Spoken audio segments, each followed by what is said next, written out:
My name is Annegret James. I'm from Harwich in the United Kingdom and Osnabrück in Germany, and my friends are victims of a terrible court corruption.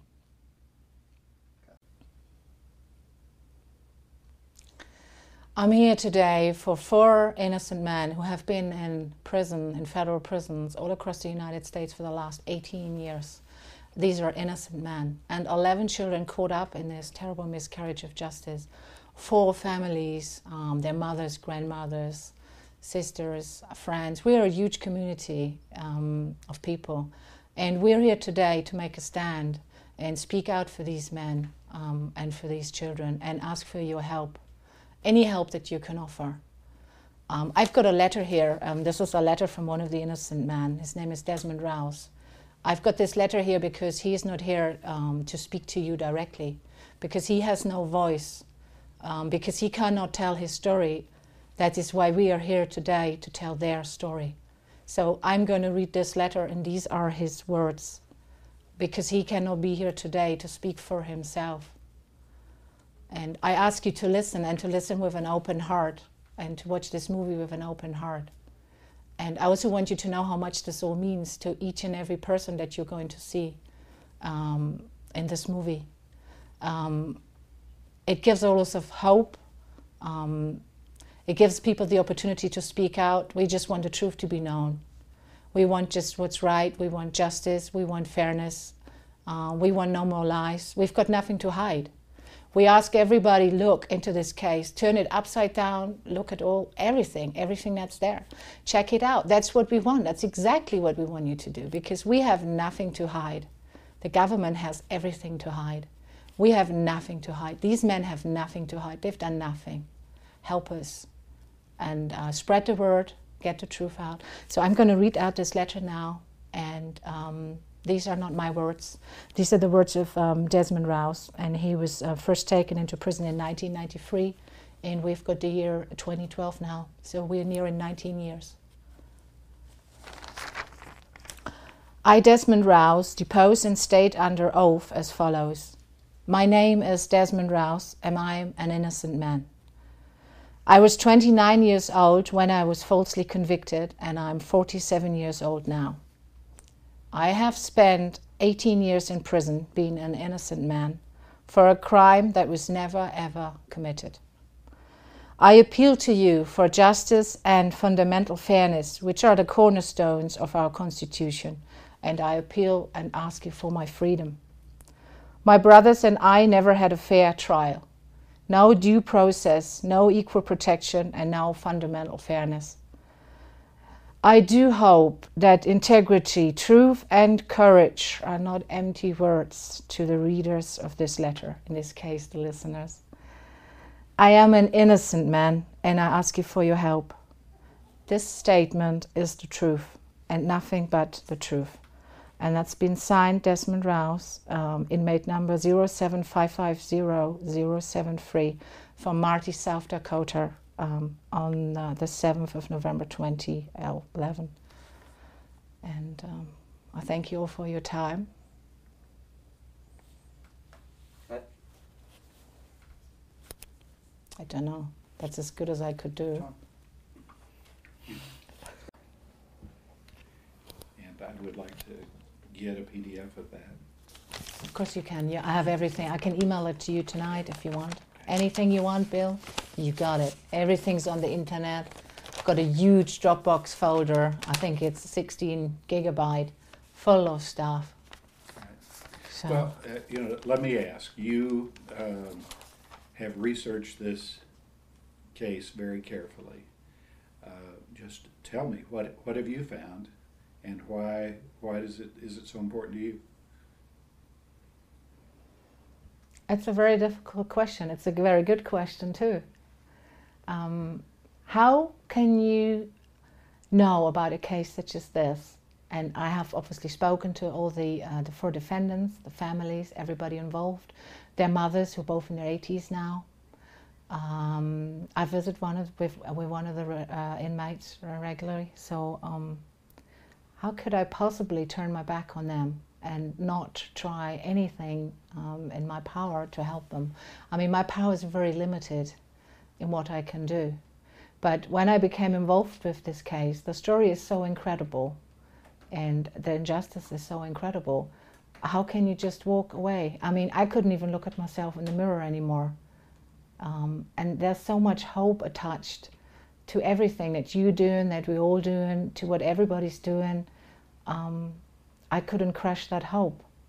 And just that glimmer of hope, you know, that one of those mothers might be able to, because I've been talking to them, I've seen their tears, I've seen everybody's tears and despair. I've looked everybody in the eye. And I know they're all telling me the truth.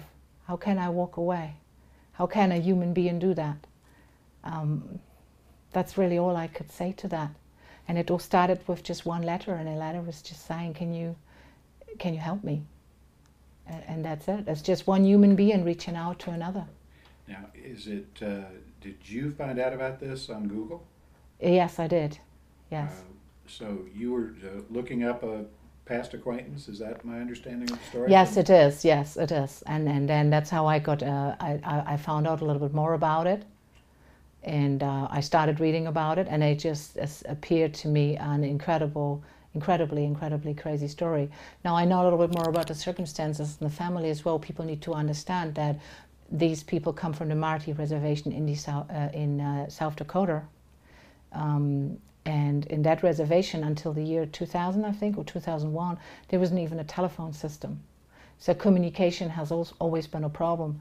So with the onset of the internet and everything, can't possibly be our salvation, because we are able now to reach so many people all across the world.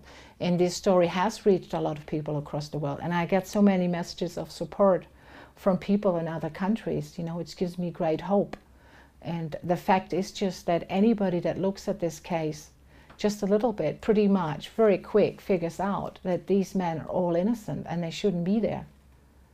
And we have all motives under the rainbow, you know, for everybody that's involved in this case. And it's all there and it's all documented. And now, were you in the UK when you found this? Yes, I was. So, I mean, it's a pretty wild story. You're sitting in the United Kingdom and you find out about an acquaintance in South Dakota, and then you become a champion. I know you don't want this to be about you, but, you know, I do need to acknowledge to everybody that you're the reason I'm here.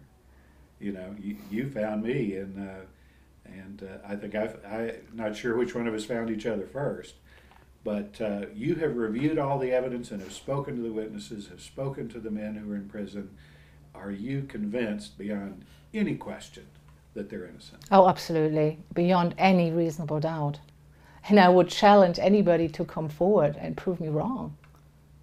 There is no longer any evidence whatsoever. No, there is not. You know, there were some alleged witnesses, and they're all saying, we'll say to the cameras today, that it didn't happen.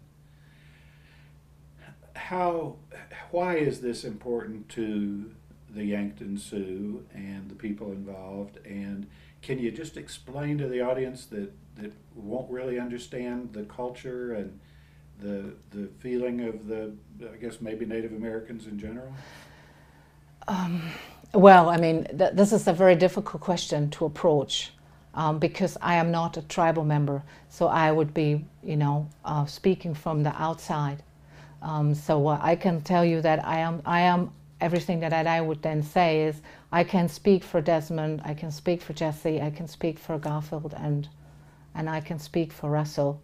And obviously, although I cannot speak for everybody, but from the people that I have been in contact with and from the Yankton Sioux, from what they've told me, is that they generally feel that they don't have a voice.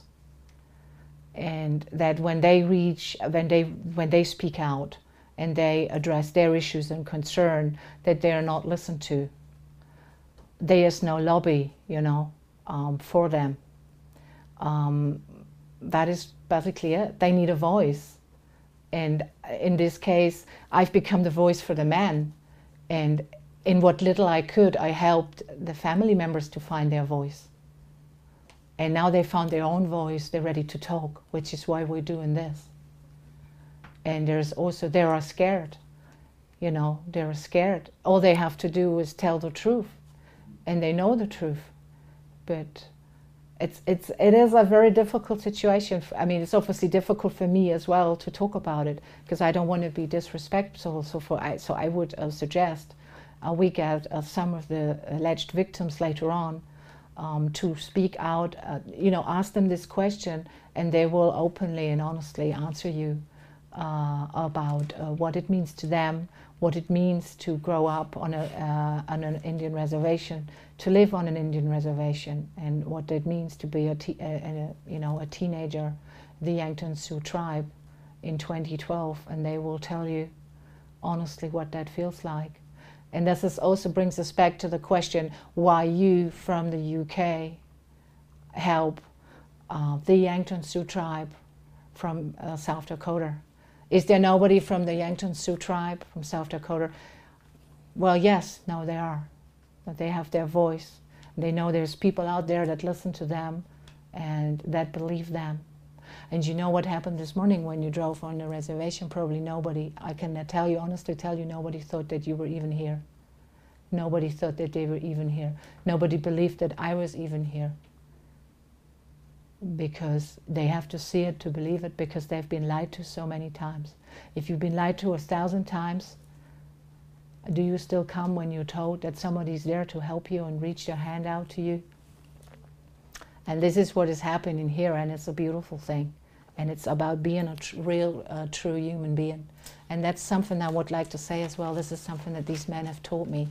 And I have learned so much from them. And they have given so much back to me. It's about what it means to be a real human being. And they've been down for 18 years now. And I talk to them, and they give me hope. And they give me strength. And they've said to me, Anna, don't even worry. Whatever will be, will be. We're ready to do this time. We are innocent men. We made this decision 18 years ago when we were offered a plea bargain of 2.5 years to admit to these crimes that we never did. And we all stood together. We were men in our late 20s. And we all said, we are not going to do this. We're going to stand for what's just and true. And they knew that there was nobody there to defend them, and they knew that they would go down for decades. And I challenge everybody to tell me that these men are guilty. As a guilty man going to take a plea bargain of 2.5 years, or is a man going to say, I stand by my word and by my honor, and I'm going to accept 33 years? I challenge everybody. What do you think is the truth? Even most completely innocent people would take the 2.5 years. Yes, it takes a person beyond my imagination to do what they have endured, and they have all my respect. What I'd like you to do is look right straight in the camera and speak to the governor of South Dakota. What do you want him to do?